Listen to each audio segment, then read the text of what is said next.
Hey guys, welcome to The Market is Open. Check out our website, themarketisopen.com.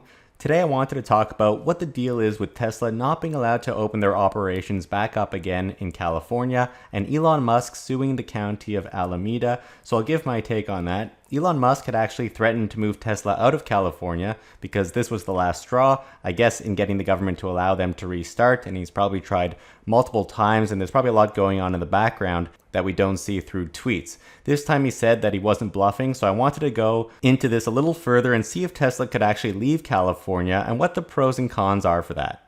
But first, please hit the bell button to subscribe and be notified of upcoming Tesla videos, and smash the like button to help support this video. We'd super appreciate that.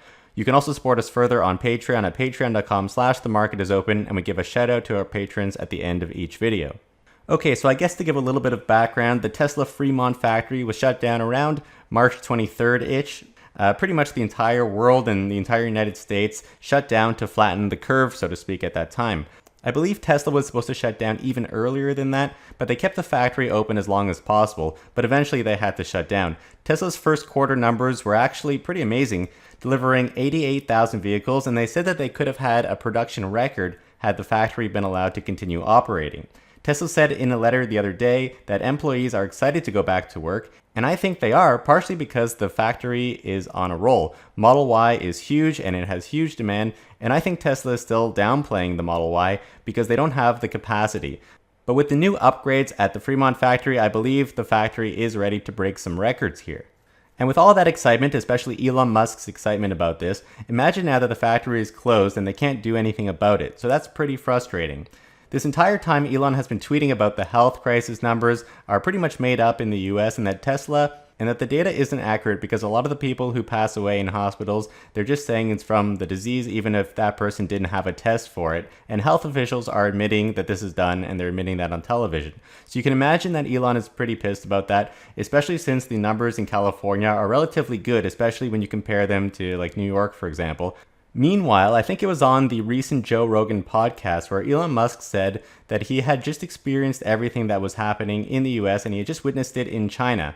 So of course Tesla's Shanghai Factory in China has been getting back to normal. Tesla has pretty strict procedures in China. Everybody wears a mask, they all eat lunch separately, there's like separators between the people, and they take temperatures, etc.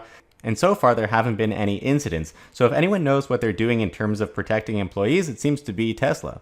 Also, speaking of China, you can ignore this CNBC's dumb article over here, which pretty much, they pretty much write the same article every month or every quarter. The first month of every quarter is usually the weakest, and the last month is usually the strongest of the quarter. So they always compare the best quarter against the worst quarter to try to make a good headline. It seems that the China factory is actually doing quite well. They're constructing more buildings, preparing for Model Y, and to assemble battery packs there as well. So I think production will continue to ramp.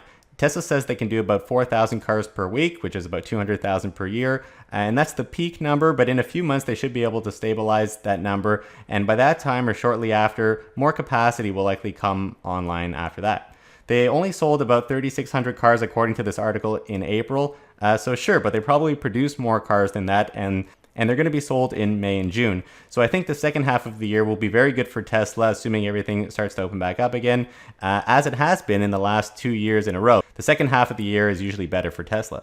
Actually, one thing that's interesting is that when Tesla was about to start making ventilators, I think somebody had tweeted to Elon saying that that's a huge benefit because they can go to the factory and reopen it to start making these ventilators. However, Elon replied saying it doesn't exactly work like that because of all their suppliers that were closed. So I'm wondering right now that if Tesla could open, could the suppliers be ready and open for them to start supplying Tesla? And by the way, Tesla's facility was deemed to be critical from the start, yet they still had to close. And I think that was effective, that everybody had closed and they sort of have flattened the curve. But now it seems that tests and masks and stuff have ramped back up. So that's important to get masks and for everybody to be tested. Previously, we didn't have enough supplies, to go around. So this makes going back to work it makes a lot more sense right now than it did about a month ago. And also at this point, I think Tesla suppliers need to be a little bit careful because Tesla means business right now and they're very serious about ramping back up. And I think if any supplier perhaps isn't open or if they're a bottleneck for the company, Tesla might quickly figure out a way to replace them or in-source production of whatever part they need if they can do it.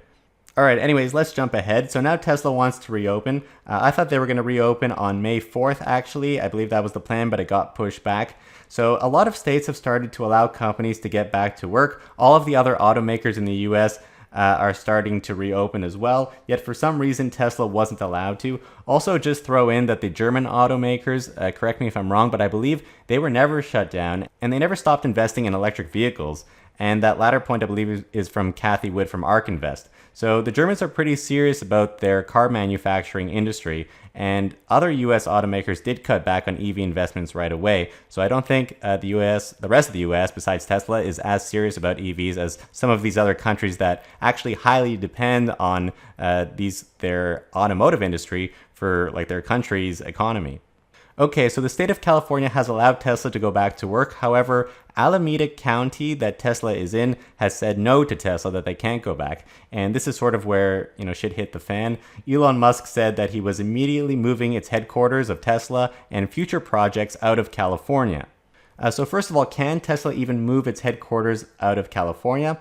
Well, if it's possible, I would say it would take anywhere between 0 to 10 seconds for Tesla to do that if they haven't already.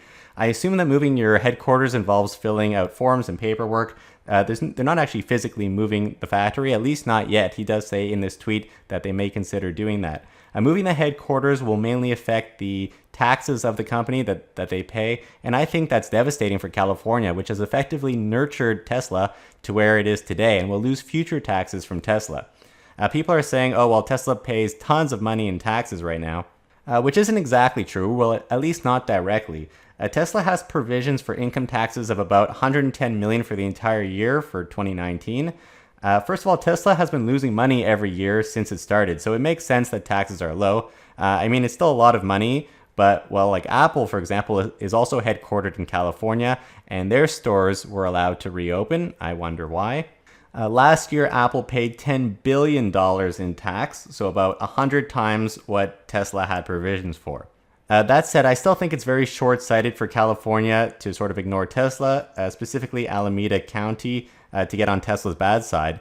And by the way, Apple is a consumer-facing business, meaning their stores get a lot of foot traffic from pedestrians, whereas the only people going into Tesla's factories are employees. So I think it's easier to reopen a Tesla plant than it is to reopen an Apple store where consumers are going to be hanging out. Plus, Apple stores aren't exactly critical, and people can order phones and stuff online. But again, think $10 billion of taxes and you might change your mind. Tesla, on the other hand, employs about 10,000 people at Fremont and 20,000 total for California. And these people pay tax. So obviously, Tesla does support a large industry that does pay tax to California. And these are high-paying jobs at Tesla. And indirectly, they also support local businesses and create jobs indirectly that have to support these employees. Also, by being shut down, these people can't work and make money for their families. They did take a salary cut, and many of them were furloughed. So that is impacting the economy. So that itself isn't exactly affected by relocating the headquarters, but the tax rate of Tesla overall could change if Tesla decides to leave California. California has one of the highest corporate tax rates in the United States.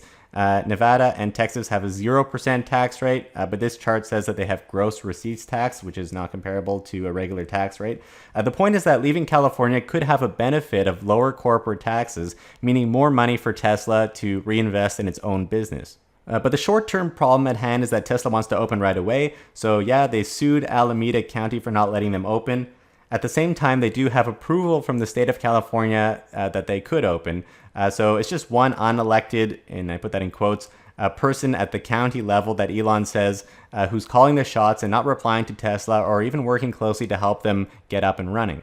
So I do think that's a little bit strange. Tesla has a pretty comprehensive return to work playbook, including wearing masks, social distancing. They have plexiglass separators and plastic separators between people. And they've also been providing training for employees to return to work. Of course, they also have tons of experience from China, where their factory has 0 cases, according to Elon. And the entire country seems to be, sort of getting back to normal, but they're way ahead of the US in terms of where they are in terms of this disease problem. So I'd like to see the playbook of all the other places that were allowed to open in the United States, because I don't believe they're as comprehensive as Tesla's. So it seems like Tesla should be allowed to open. They're ready to do so, and they mean business. And if you're an employee and you don't feel comfortable doing this, then you can simply stay home. But then you have this idiot politician from California who said on Twitter to F Elon Musk. So I'm surprised being a politician is a profession nowadays. No offense to people. Now Elon replied, "Message received." So I think that means more than just "I hear you." It's something that if Tesla or Elon Musk ever need to make a future decision that affects this person right here, they're going to be keeping this tweet in mind, especially since this idiot wants to be elected in the future. So whatever, Elon is opening up the Fremont factory regardless, and they do have the go-ahead from California again.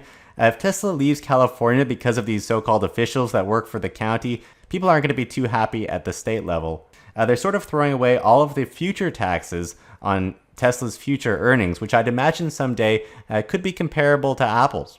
Nevertheless, can Tesla physically leave Fremont?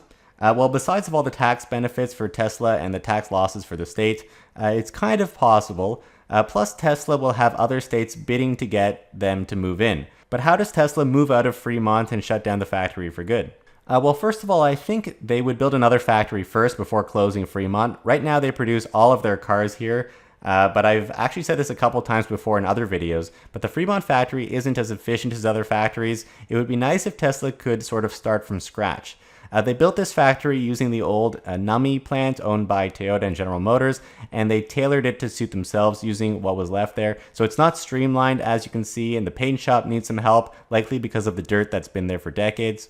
Remember when Tesla built the first Roadster and they used the body of the Lotus and the AC propulsion engine, and they thought it would be super easy, but by the time that they were done, the car was about 95% different from what they had initially started with. Well, the factory might be the same way. They started with someone else's factory, albeit it was partially a warehouse, but they did make use of everything that was left of the plant, but it's simply not optimized. The buildings are far apart in various locations. Now, there is a case for starting from scratch. Now, the downside of this is that everything again is produced at Fremont, the Model S, 3, X, and Y, and I believe they work on future projects here as well, so moving all of that, especially since it's all working, might be sort of a pain. Tesla might as well build another factory and then simply have both. The other thing is that they have 20,000 employees in California. That's a lot of talent that they may be leaving behind if those employees don't want to move to a new location for work. So anyways, I still think longer term Tesla could consider it. Short term, I think they can easily move the headquarters, but still open the factory this week and work with officials in California who actually want the states and countries' companies to succeed. Alright guys, I hope you enjoyed this video. If you're interested in other stocks, we have our TMIO channel where we discuss a whole bunch of companies. We recently did a video on Southwest Airlines and we have one for Beyond Meat. I'll put a link in the description. Plus, I also put up a great Tesla Octavalve video yesterday, so if you haven't seen that one, I'll put a link up as well. Don't forget to hit the like button to support this video. We'd super appreciate that. You can also subscribe by hitting the bell button to be notified of upcoming Tesla videos, and join us on Patreon at patreon.com/themarketisopen, where we give a shout out to our patrons at the end of each video. Thanks so much for watching.